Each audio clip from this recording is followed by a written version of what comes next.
Metro rail চালু করার প্রস্তুতি সম্পন্ন হবে আগামী এক সপ্তাহের মধ্যে।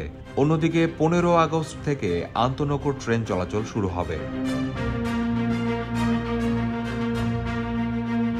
এক সপ্তাহের মধ্যে মেট্রো রেল চালু করার প্রস্তুতি সম্পন্ন হলেও ভাঙচুরে ক্ষতিগ্রস্ত কাজীপাড়া ও মিরপুর 10 স্টেশন বন্ধ থাকবে।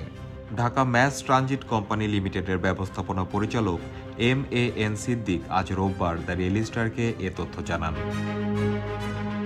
অন্যদিকে বাংলাদেশ রেলওয়ের পরিচালক মোহাম্মদ নাহিদ হাসান খান এক বিজ্ঞপ্তিতে জানিয়েছেন 15 আগস্ট থেকে আন্তনগর ট্রেন চলাচল শুরু হবে এবং সোমবার বিকেল 5টা থেকে টিকিট বিক্রি শুরু হবে। এছাড়া 12 আগস্ট থেকে মালবাহী ট্রেন, 13 আগস্ট থেকে mail express local commuter train চলাচল করবে।